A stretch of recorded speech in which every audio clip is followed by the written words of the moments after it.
aujourd'hui. Merci d'être là. Nous allons aborder le dernier sujet de la matinée qui est de comment augmenter la productivité de vos collaborateurs tout en améliorant leur bien-être. Donc, c'est un sujet où on se dit c'est un peu mission impossible. Et de fait, c'est un sujet qui a quand même son intérêt. Donc, je vous invite quand même à prendre du café, de l'eau et puis de vous installer convenablement pour avancer un petit peu plus loin là-dessus. Donc, est-ce une mission impossible alors? Eh ben, peut-être que oui, mais c'est pas si sûr finalement parce que en fait, le contexte économique de nos jours nous demande de faire plus avec moins. Alors, travailler, avoir une augmentation de la productivité et puis améliorer le bien-être, ça paraît un peu compliqué. Mais c'est pas quelque chose de nouveau puisque en 2017, on a déjà évoqué le problème dans la Harvard Business Review. Il était question déjà de productivité et de bien-être.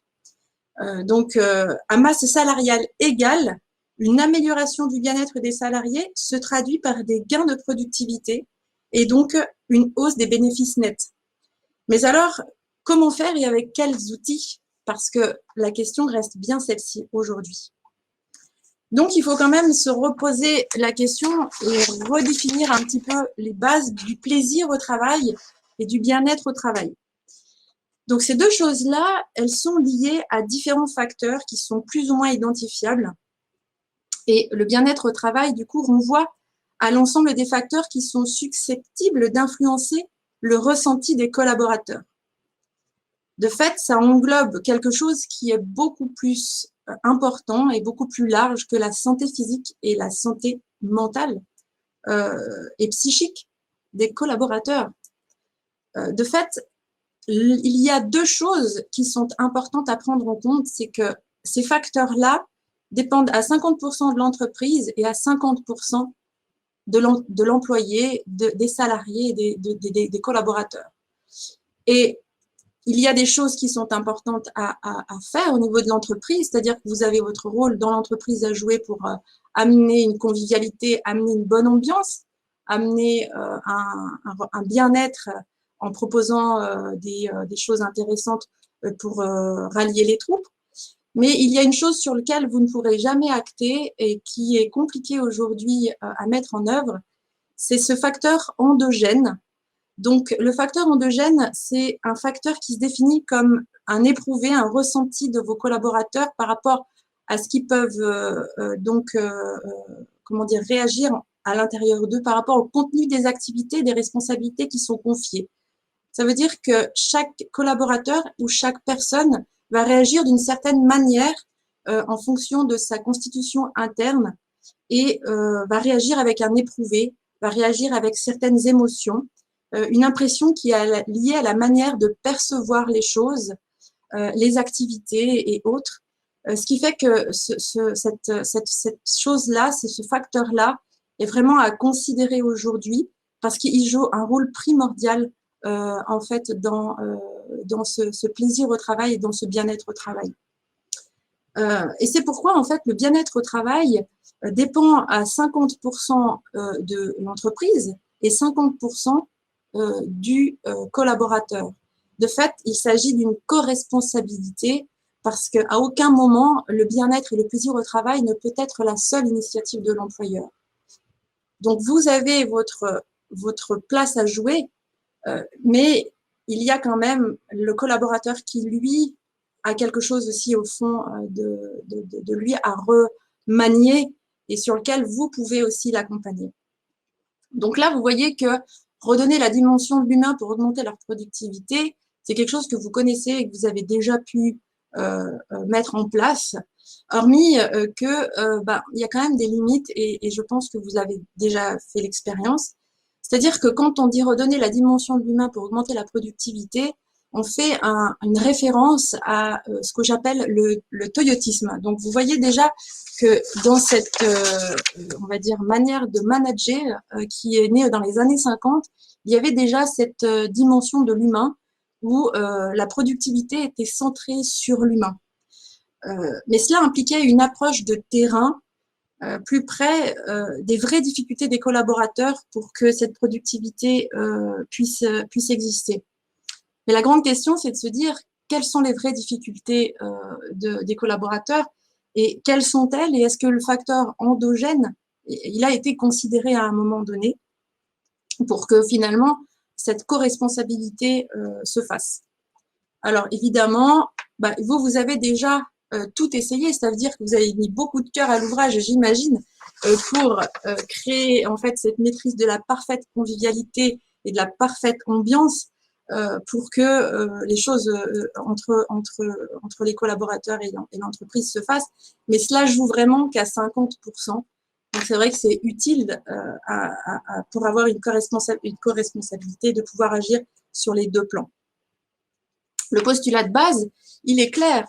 En fait, il y a une chose importante à prendre en compte, c'est que il y a quand même une catégorie de personnes dans les entreprises qui montrent un exemple, et cet exemple n'est pas le meilleur moyen d'avoir une action sur autrui, c'est le seul.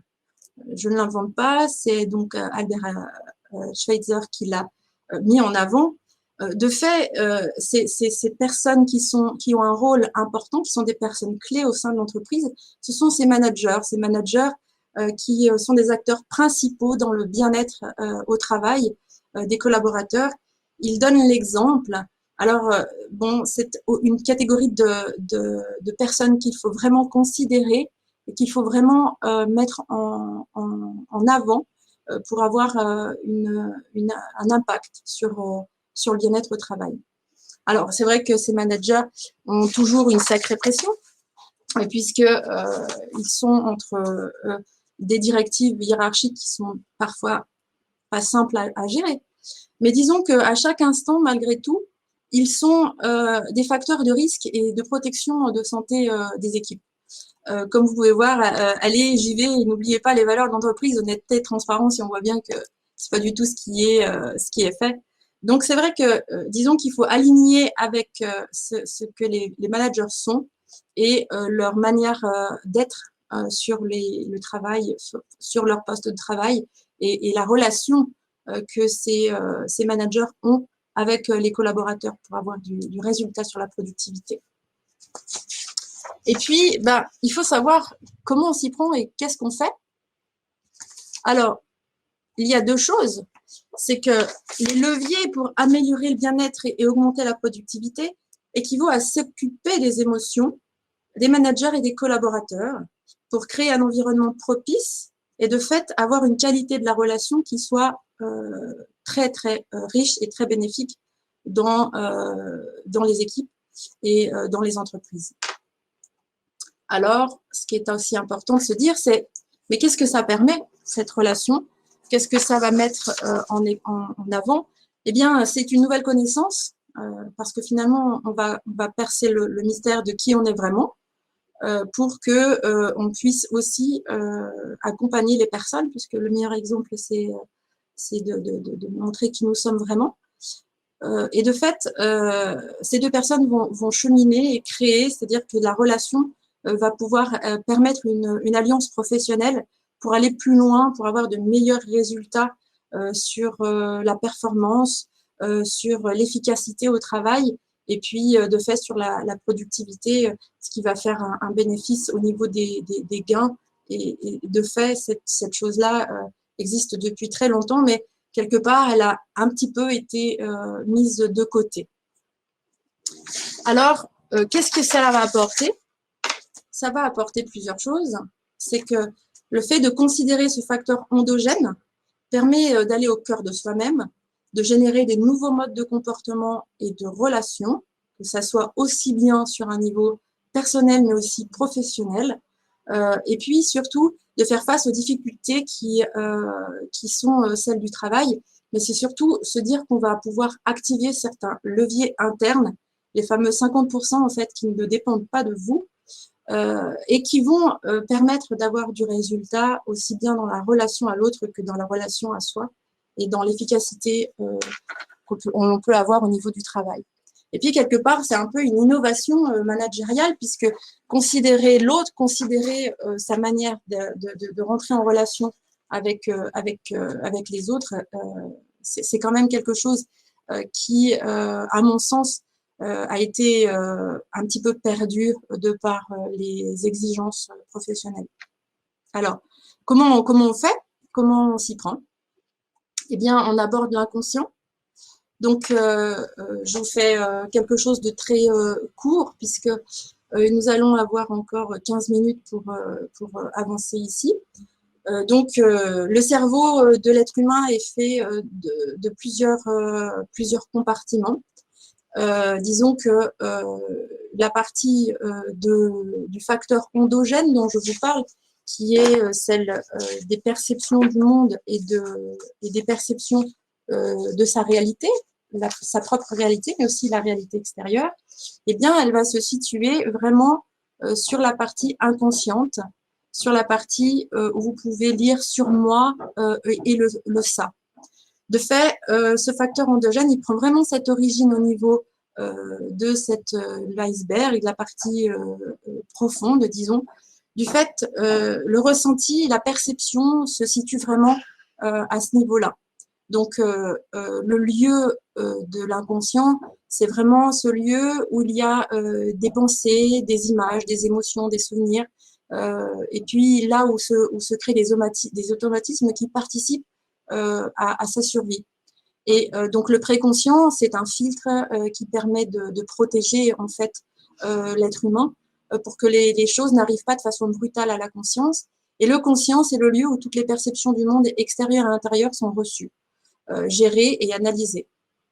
De fait, quand un collaborateur ressent de manière comment dire, difficile le fait d'avoir de ressentir ses responsabilités qui sont confiées beaucoup trop difficiles, ou bien d'autres tâches, eh bien c'est cette manière-là en fait de voir les choses qui font que cette réalité et ce monde extérieur est difficile à vivre. Alors lors de l'intervention précédente, on parlait en fait du burn-out, on parlait de cet épuisement professionnel qui arrive à un moment donné. Alors, il est aussi lié à cette charge qui se fait à un moment donné au niveau de sa perception, au niveau de ses vécus, au niveau aussi de son histoire personnelle, puisque avant de pouvoir être dans un burn-out professionnel, la personne vit des choses qui peuvent être très difficiles pour elle. De fait, elle est surchargée et cet inconscient-là, qui est le lieu où tout se joue, fait que la perception de l'extérieur est troublée et de fait est difficilement supportable. Alors, ce facteur endogène dont je vous parle de tout à l'heure est à l'origine de cet épuisement et est à l'origine de la considération de la réalité extérieure et de la considération de sa réalité professionnelle et de la relation qu'on peut instaurer avec d'autres personnes. Alors, aborder l'inconscient, eh bien, on l'aborde comment? Je pense que vous avez déjà eu une réaction interne sur ce que ça peut être. Ben, en fait, on va parler de techniques hypnotiques, on va parler de ressources personnelles pour faire face aux difficultés. Donc, le cerveau humain est extrêmement bien fait, comme vous pouvez le savoir. Il y a une construction interne à 70% de cerveau gauche qui se fait avec comment dire, un apprentissage des règles, des lois, d'un cadre de l'existence, en fait. Et puis, on est à 30% pour la majorité fait de cerveau droit. Et ce cerveau droit, c'est ce qui est à l'origine des émotions, de l'amour, de la perception, de l'imagination, de la créativité, des dons artistiques.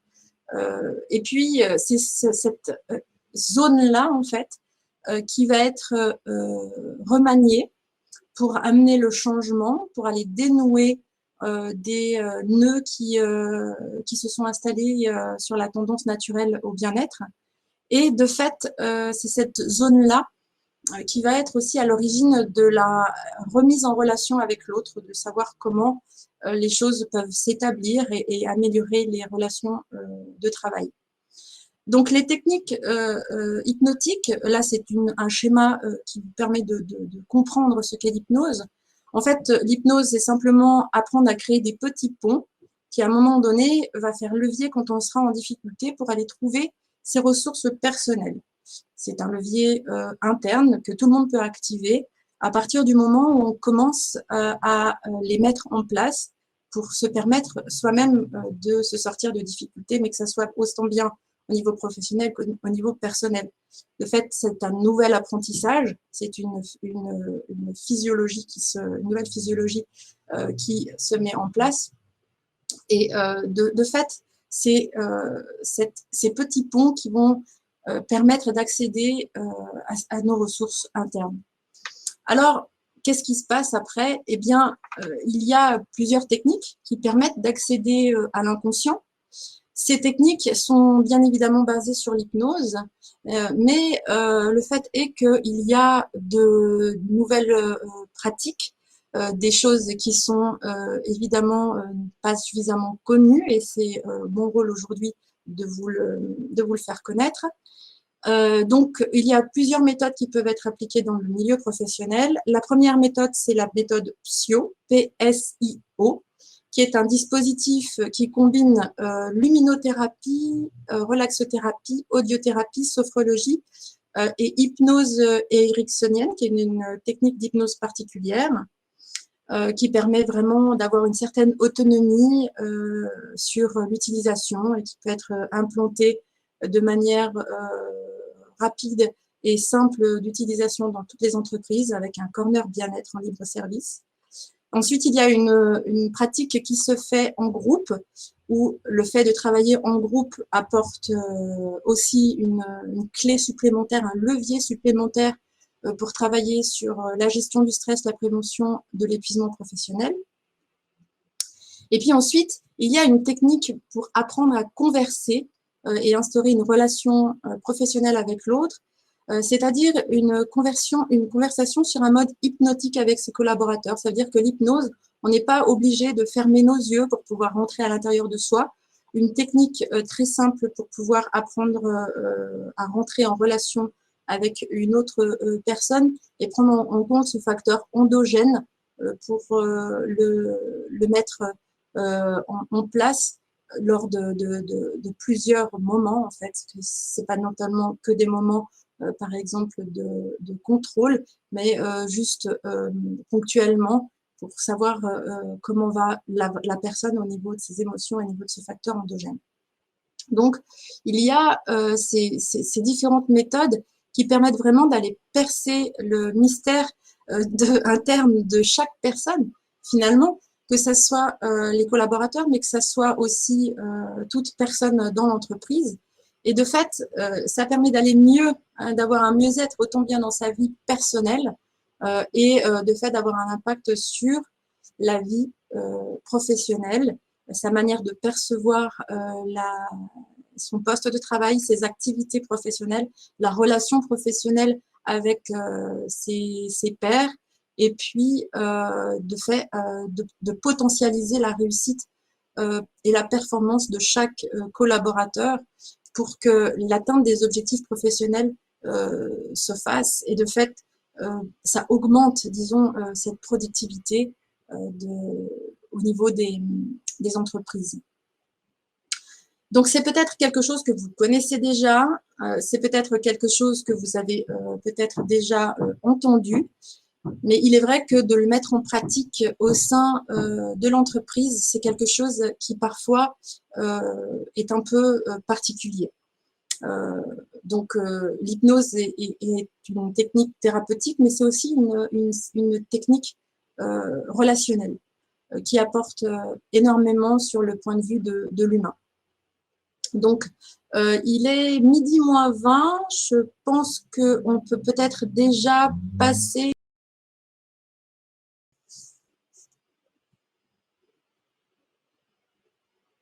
Allez-y, c'est le moment de…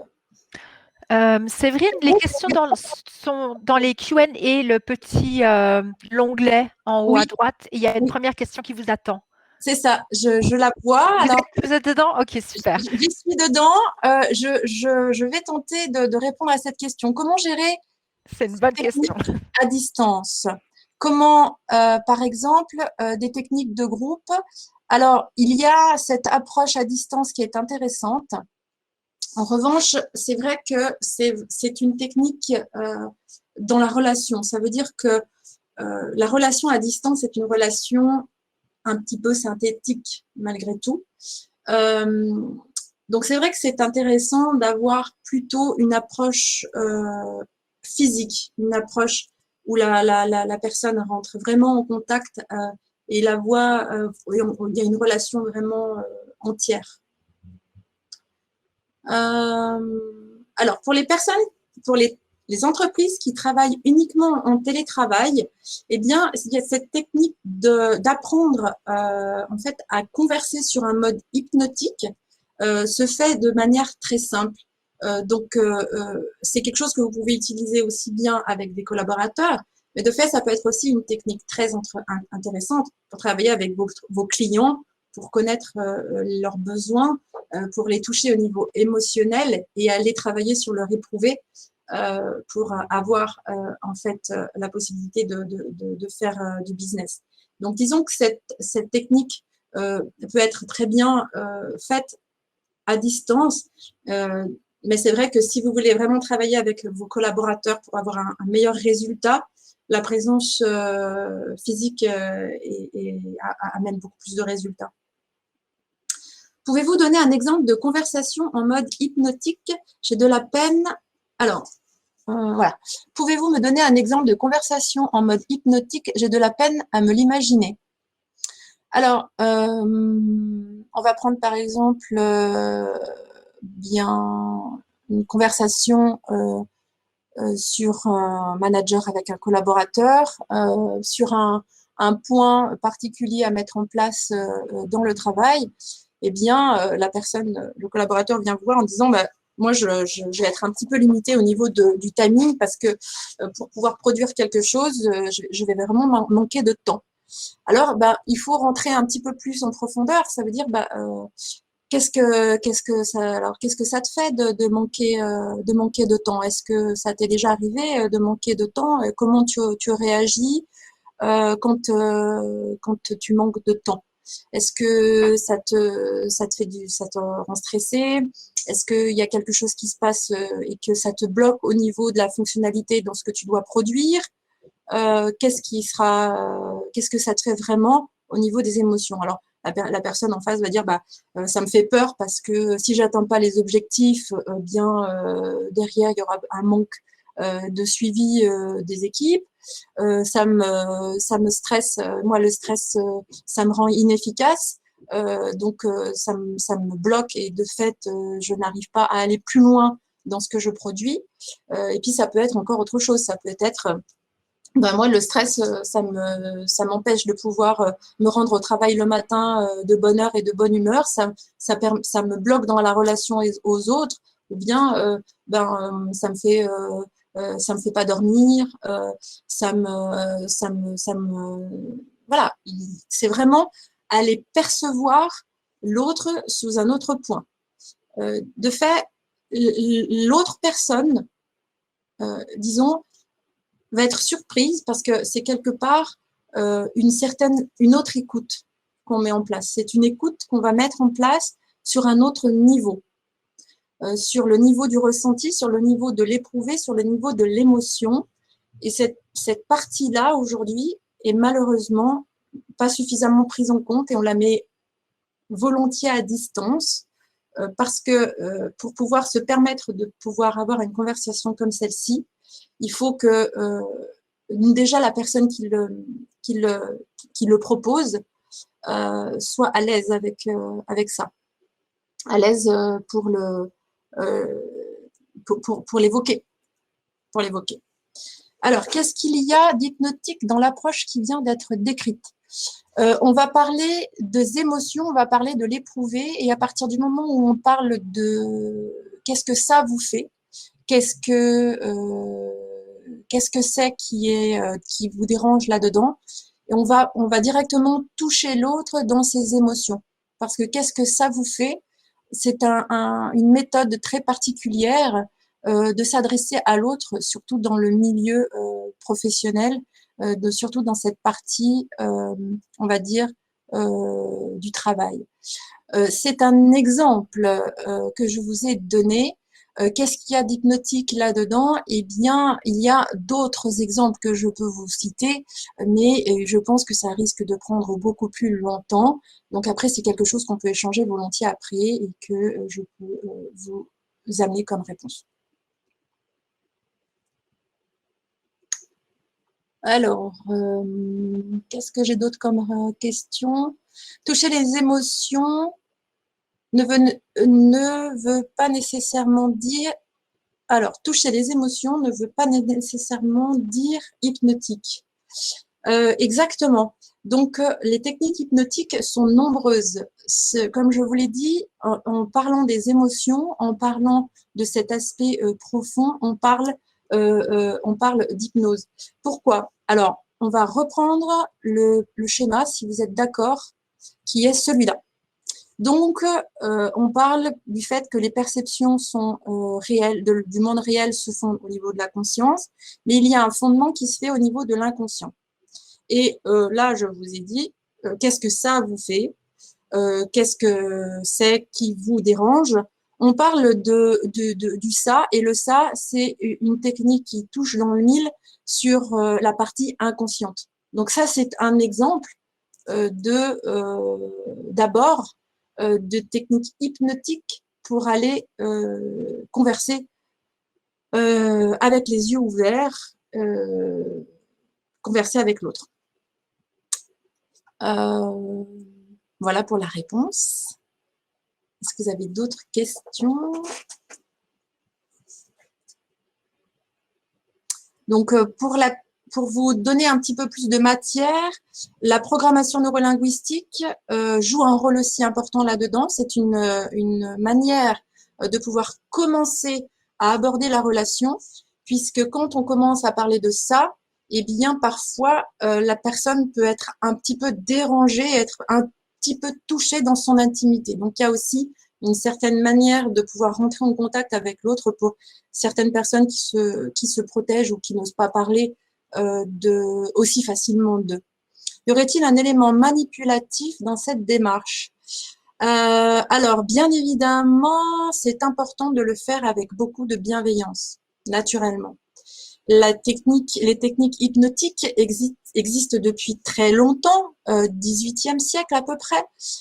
Pour la petite histoire, dans la formation de marketing, on utilise cette technique aussi pour créer du besoin et quelque part manipuler un petit peu, je dirais, les clients pour que, en fait, ils aient d'autres besoins que le besoin primaire pour lequel ils sont arrivés.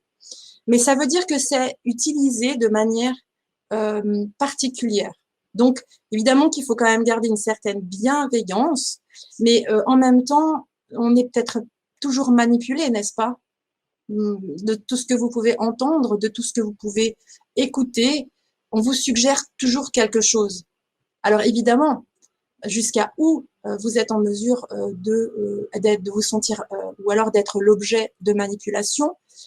Pour cela, il faut aussi se dire que ce facteur endogène, c'est ce qui vous permet d'être solide à l'intérieur pour ne pas être ébranlé par les choses de l'extérieur. Donc, on revient sur ce principe de perception de la réalité, ce principe de perception du monde extérieur.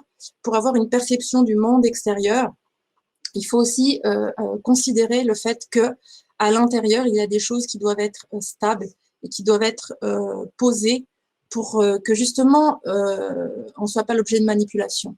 Alors aujourd'hui, au vu du contexte, effectivement, c'est une très bonne question.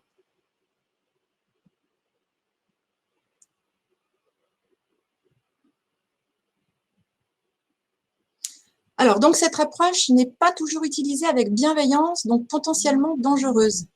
C'est exactement ce qui est important. Ça veut dire qu'elle est à mettre en place de manière protocolaire pour qu'il y ait toujours une bienveillance qui soit établie.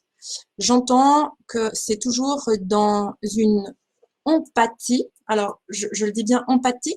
Ça veut dire que si, en fonction de la personne qui va le mettre en place, eh bien, elle s'investit un petit peu trop, du coup, elle oublie ses propres intérêts et s'investit un petit peu plus dans l'autre. Et puis, vice-versa, si y a pas suffisamment d'équilibre, effectivement, ça peut être troublant.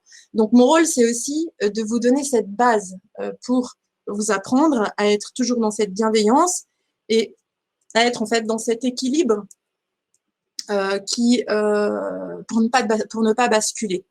Donc ça, c'est quelque chose que je vous propose pour pouvoir vous permettre on va dire, être dans une certaine écologie, écologie pour vous et écologie pour l'autre personne qui sera dans la relation avec vous. Alors, potentiellement dangereuse, j'ai une chose à vous peut-être vous dire.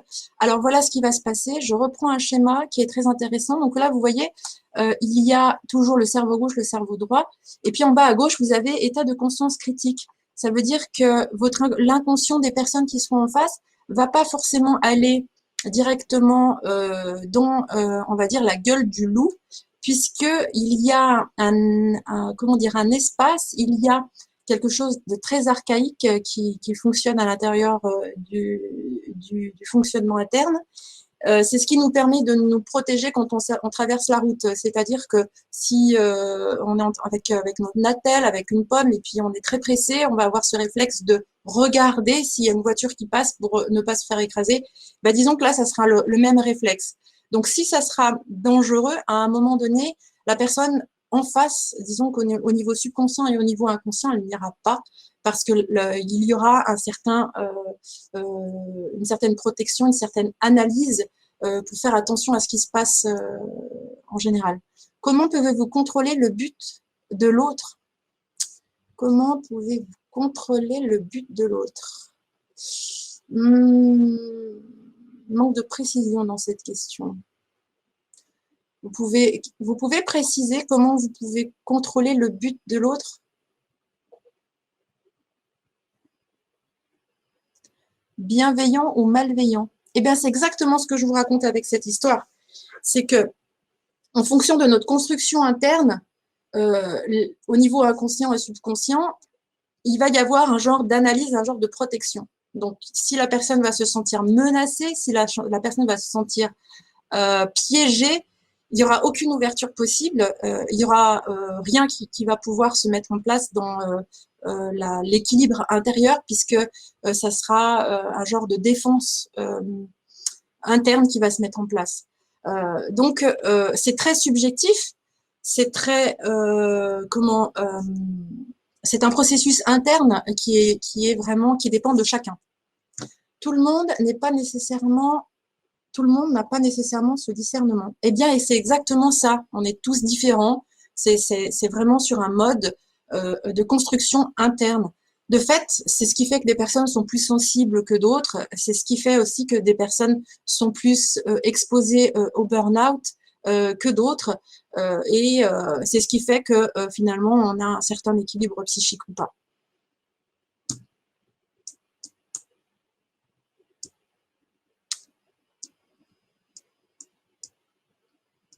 Alors, si vous avez d'autres questions, vous pouvez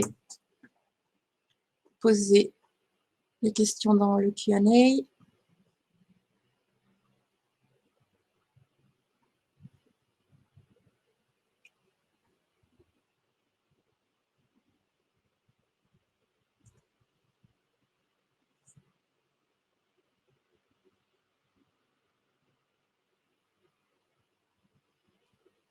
Donc, c'est vrai que c'est toujours intéressant de pouvoir questionner ce genre de domaine.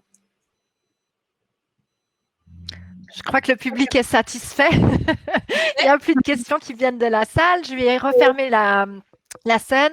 Si vous avez envie de passer encore quelques minutes aux tables, en allumant votre caméra et votre micro, vous pourrez communiquer. Et Séverine se trouve à la table que je vais mettre dans le chat parce que j'ai oublié le numéro. Numéro 5. Numéro 5, ben voilà, numéro 5. Ok, merci infiniment. J'espère que cette séance, cette demi-journée vous a plu. On en a d'autres qui suivent. On reste en contact. Une belle journée à tous.